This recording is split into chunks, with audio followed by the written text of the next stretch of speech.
Episode 157, Mengunjungi Ayah.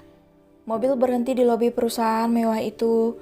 Fajri dan Ivana segera turun dari mobil dan berlari masuk ke dalam gedung dengan tidak sabar. "Ade, abang, hati-hati nak," teriak Fajira. Semua karyawan menatap gemas kepada dua bocil itu. Ini ketiga kalinya Ivana pergi ke perusahaan untuk mengunjungi Irfan. Ia sangat antusias karena tiba-tiba saja merindukan ayah tampannya itu. "Nyonya," sapa karyawan ramah ketika melihat Fajira berjalan di dekat mereka. "Iya, mari." Inilah yang mereka sukai dari sosok Fajira. Ia begitu ramah dan tidak memandang buruk siapapun yang ada di sekitarnya. Ketika ia sedang berjalan, tiba-tiba ia mendengar teriakan Fajri dan Ivana disertai tangisan gadis kecil itu. "Bunda," teriak Fajri sambil berlari dan sukses membuat Fajira terkejut. "Bunda," panggil Ivana sambil menangis di dalam gendongan Fajri. "Astagana, Dede kenapa? Kok bajunya basah?" Pekik Fajira.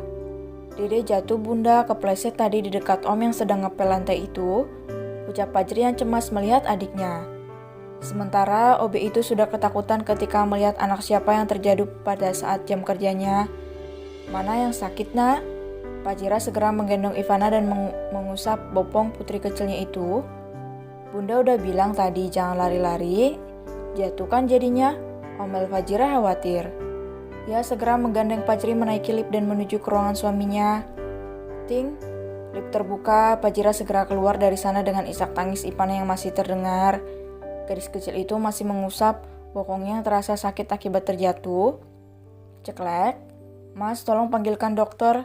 Ivana terpeleset di bawah tadi," ucap Fajira panik dan langsung membaringkan putrinya di atas sofa.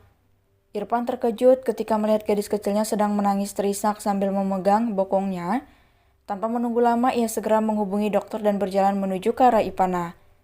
Ketika ia selesai menelpon, pria tampan itu terdiam karena menyadari sesuatu.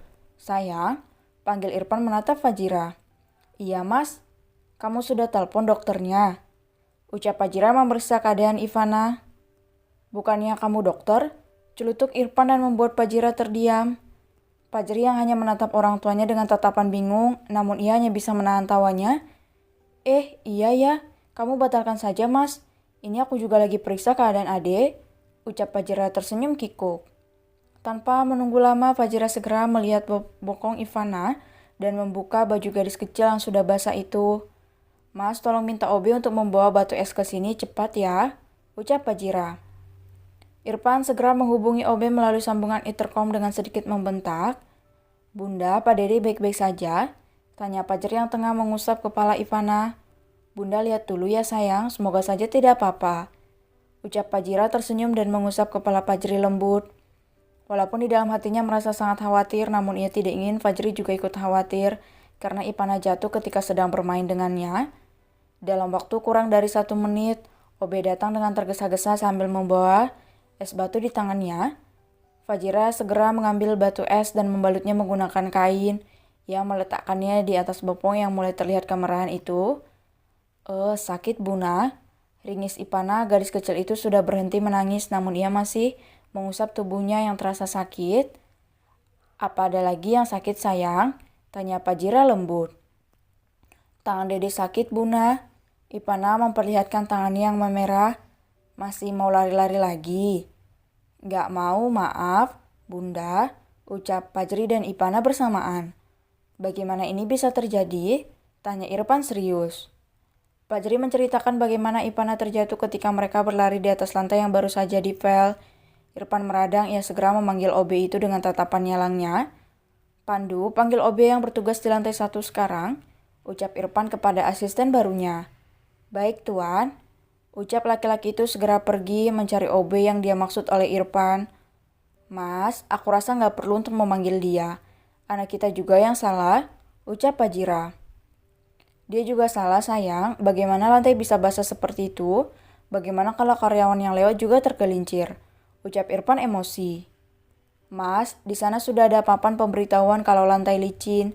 Jangan memperbesar masalah," ucap Fajira lembut dan berusaha untuk menenangkan Irfan. "Aku gak terima anakku sakit seperti ini sayang," tegas Irfan. "Sudah, tenang dulu. Gak bagus dilihat sama anak-anak," lirik Fajira mengusap perang tegas Irfan. "Ayah gendong," renge Ivana. Tanpa menunggu lama, Irfan segera menggendong Ivana. Ia mengusap bagian tubuh anaknya yang terasa sakit. Sakit nak? Iya ayah. Tok tok tok, ceklek. Pintu terbuka. Pandu sudah membawa OB laki-laki tadi bersamanya. Pria parubaya itu terlihat pucat dan sangat ketakutan. Bahkan untuk mengangkat kepalanya saja ia tidak mampu. Pajira hanya menghela napasnya berat. Ia menatap Irfan yang sudah terlihat seperti mengeluarkan taring dan tanduk dari kepalanya. Pak, panggil Pajira dari sofa. Iya nyonya, maafkan saya, ucap pria parubaya itu bersimpuh. Bangunlah pak, ucap Pajira. Irfan melotot mendengar ucapan Pajira. Sungguh ia sangat marah saat ini. Namun ia berusaha untuk menahannya karena ada Ivana dan Pajri di dalam ruangan itu. Maafkan saya nyonya, Tuan maafkan saya. Tolong jangan pecat saya nyonya. Tuan, saya mohon, ucapnya yang sudah menangis.